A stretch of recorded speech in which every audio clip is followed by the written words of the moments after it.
2 நண்பர்கள் இருந்தார்கள். வயது 2 பேத்துக்குமே 25 வயசு. அதுல ஒரு நண்பருக்கு திருமணம் செய்ய விருப்பம். இன்னொரு நண்பருக்கு திருமணம் செய்வதில் விருப்பமில்லை. அந்த திருமணம் செய்ய விருப்பமுள்ள பையனுக்கு வயசு 25ன்னு சொன்னேன் இல்லையா? அவனுக்கு பொண்ணு பார்க்க ஆரம்பிச்சாங்க. பையன் நல்லா பார்க்கறதுக்கு அழகா இருப்பான். நல்ல ஹெல்த்தியா இருப்பான்.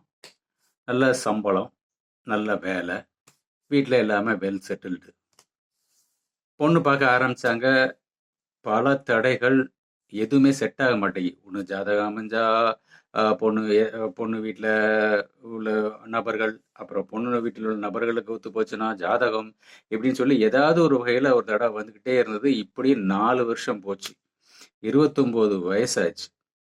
அந்த 29 வயசுல சரின்னு கடைசியில ஒரு ஜாதகர்கிட்ட, ஒரு ஜோதிடர்கிட்ட போய் பார்க்குறாங்க. பார்க்குறப்ப அவர் சொல்றாரு, பல ஜோதிடர் பார்த்துட்டாங்க. ஒவ்வொருத்தரும் ஒவ்வொரு விதமான பரிகாரம் சொன்னாங்க. கடைசியில் ஒரு ஜோதிடர், அவர் போய் பார்த்ததுல அவர் என்ன சொன்னாருன்னா, உங்க பையனுக்கு சுக்கிரதோஷம் இருக்கு. அதனால நீங்க திருச்சி போங்க, திருச்சி ஸ்ரீரங்கம் போங்க. அங்க போய் காவிரி ஆற்றங்கரையில அம்மா மண்டபம் இருக்கும். அங்க போய் காலையில ஒரு 5:30 to 6 அந்த டைம்ல போய் ஒரு பரிகாரம் பண்ணுங்க. நான் ஒருத்தரோட கான்டாக்ட் நம்பர் கொடுக்கேன். அவரை போய் மீட் பண்ணுங்க. அவர் அந்த பரிகாரத்தை உங்களுக்கு பண்ணி கொடுப்பாரு. 20,000 வாங்குவாரு. பரவாயில்ல, நீங்க பே பண்ணிருங்க. பண்ணிட்டு போய் ஸ்ரீரங்கநாதரை தரிசனம் பண்ணிட்டு அவருக்கு ஒரு அர்ச்சனையும் பண்ணிட்டு உங்க பேர்ல, அப்புறம் அப்படியே ராமேஸ்வரம் போங்க. ராமேஸ்வரத்துல போய் கடற்கரையில சிவலிங்கம் அமைச்சு ஒரு புரோகிதரை வச்சு நீங்க அதுக்கு உண்டான பித்ருதோஷ பரிகாரம் பண்ணுங்க. பண்ணிட்டு போய் அப்படியே ராமேஸ்வரம் 21 தீர்த்தம் இருக்கு. அதுல அப்படியே குளிச்சுட்டு ராமநாத சுவாமியையும் பர்வதவர்தினி அம்மனையும் கும்பிட்டுட்டு அங்க அதே மாதிரி அர்ச்சனை பண்ணிட்டு வாங்க. உங்க பையனுக்கு சீக்கிரம் பொண்ணு அமைஞ்சிரும் அப்படின்னு சொல்லி சொன்னார். சரின்னு இவர் சொன்ன மாதிரி இவர் கொடுத்த கான்டாக்ட் ராமேஸ்வரம், ஸ்ரீரங்கம், அங்க போய் இவர் சொன்ன மாதிரி எல்லா பரிகாரம் பண்ணிட்டு வந்துட்டாங்க. வந்த 2 வாரத்துல ஜாதகம் கியூல வரிசை கட்டி நிக்குது. எல்லாமே பொருந்தது. எல்லாருக்குமே விருப்பம் இருக்கு. டிமாண்ட் ஆகி போச்சு. பையனுக்கு நான் பொண்ணு கொடுக்குறேன், நீ பொண்ணு கொடுக்குறேங்கிற அளவுக்கு அப்படியே அமைஞ்சிருச்சு. அமைஞ்சதும் இவங்களுக்கு எதை சூஸ் பண்ண எதை விடனே தெரியல. எல்லாமே நல்லா இருக்கு. ஸோ ஒரு கன்ஃபியூஷன். கடைசியில் ஒன்று தானே செலக்ட் பண்ண முடியும். அதனால கடைசியில் ஒரு பொண்ணை பார்த்து செலக்ட் பண்ணி எல்லா வகையிலையும் ஜாதகம், பர்சனாலிட்டி, அப்புறம் வசதி, அப்புறம் எல்லா வகையிலையும் படிப்பு, குணம், இப்படி எல்லா வகையிலையும் பார்த்து செலக்ட் பண்ணி ஒரு பொண்ணை கல்யாணம் பண்ணிட்டாங்க. கல்யாணம் நடந்துச்சு. இந்த கல்யாணம் பண்ண விருப்பம் இல்லாத ஃப்ரெண்ட் இருக்கார்ல, அவரும் கல்யாணத்துக்கு வந்திருந்தாரு. அட்டன் பண்ணிட்டு போயிட்டார். நாட்கள் நகர்ந்தன, வருடங்கள் நகர்ந்தன. 7 வருடம் ஆச்சு. 7 வருஷத்துக்கு அப்புறம் அந்த கல்யாணம் பண்ண விருப்பம் இல்லாத ஃப்ரெண்ட் இருக்கார்ல, அவர் இவரை தேடி வந்தார். இந்த கல்யாணம் பண்ண பையனை பார்த்து வந்தார். எப்பா, இந்த கல்யாணம் பண்ண விருப்பம் இல்லாமல் இருந்தேன். இப்போ எனக்கு வயசாகி போச்சு.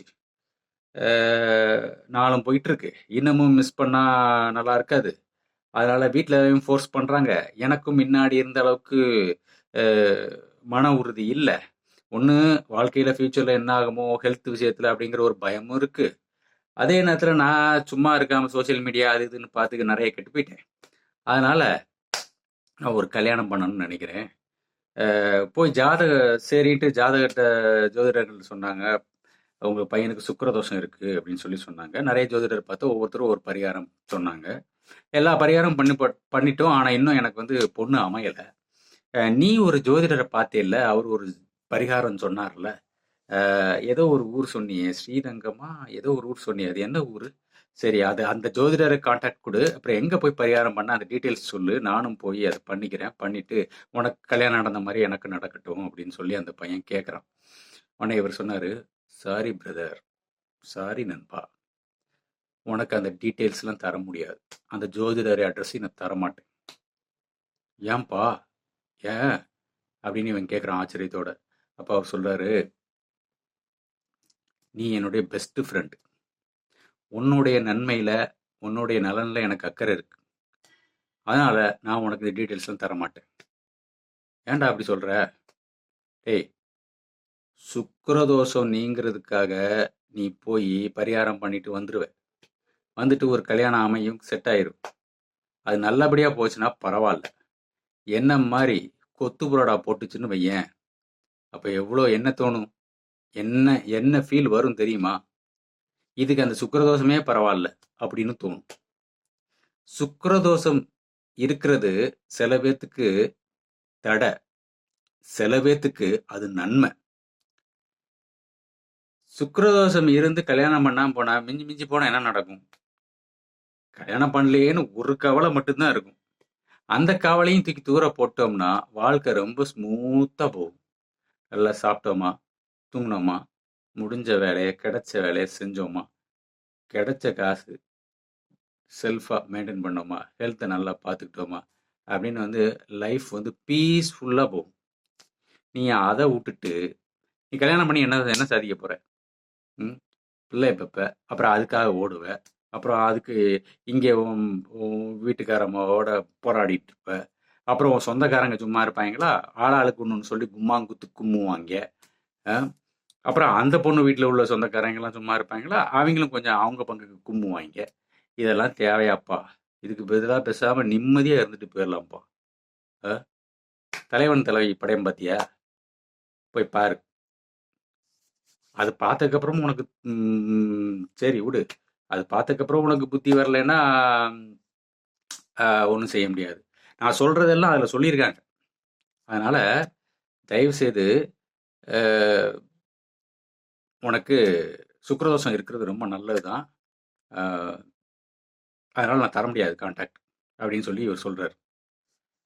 உடனே அந்த பையன் சொல்கிறாரு, டேய் எல்லாருக்கும் ஒன்றை மாதிரி அமையுமாடா? உனக்கு தான் கொத்து புரோட்டா போடுற மாதிரி உனக்கு அமைஞ்சிருக்குன்னா எனக்கும் அப்படி அமையும்னு எப்படி சொல்ல முடியும்? அதனால் தயவுசெய்து கான்டாக்ட் நம்பர் கொடுங்கிறார்.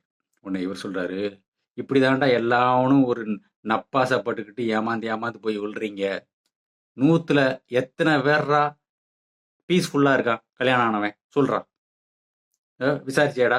நீ இப்போ தான் கல்யாணம் பண்ண ஆரம்பிச்சிருக்க. நான் விசாரிச்சிருக்கேன்டா, நான் பார்த்துருக்கேன்டா நிறையா. அந்த 7 வருஷத்தில் நிறையா பார்த்துருக்கேன்டா. அதனால் 100ல் 90% குமுறிக்கிட்டு தான் இருக்கான். அதனால் நான் என்ன சொல்கிறேன்னா, சரி பசங்க தான் அப்படி இருக்காங்கன்னா பொண்ணுங்களும் அப்படி தான் இருக்காங்க. அவங்களுக்கும் ஏதாவது ஒரு டென்ஷன், ஏதாவது ஒரு லொல்லு பிரச்சனை. ஒரு 100ல் 10% வேறோட லைஃப் மட்டும் தான் ஸ்மூத்தாக போயிடுது. அப்போ ஸ்டாட்டிஸ்டிக் படி பார்த்தேன்னா 100ல் 90 மெஜாரிட்டி சஃபர் ஆகிறவங்க தான் இருக்காங்க. அதனால் தயவுசெய்து உனக்கு உன்னோட நன்மையை கருதி நான் கொடுக்க முடியாது. வேற இடம் பார்த்துக்க. வேற வேண்டாம், உனக்கு பரிகாரம் வேண்டாம், நீ வேற எங்கேயும் போய் பார்த்துக்க. உன் நலனில் எனக்கு அக்கறை இருக்குது, அதனால் நான் தர முடியாது அப்படின்னு சொல்லி சொல்கிறார். இதுலேருந்து என்ன என்ன சொல்கிறோம் அப்படின்னா, சுக்கிரதோஷம் சிலருக்கு நன்மை, சில பேர்த்துக்கு அது கெடுதல், தீமை, தடை, எப்படி வேணாலும் வச்சுக்கலாம். ஆனால் சுக்கிரதோஷம் இருக்கிறதுனால நன்மை எத்தனை சதவீதம் பார்த்தீங்கன்னா 90% இருக்குது அப்படிங்கிறது இந்த ஸ்டோரியோட ஒன்லைன். நன்றி. இதெல்லாம் காமெடியாக எடுத்துக்கணும், சரியா? இதை வச்சுக்கிட்டு நோண்டப்படாது. பர்டிகுலராக என்னுடைய நலம் விரும்பிகளுக்கு நான் சொல்லிக்கிறேன். நன்றி.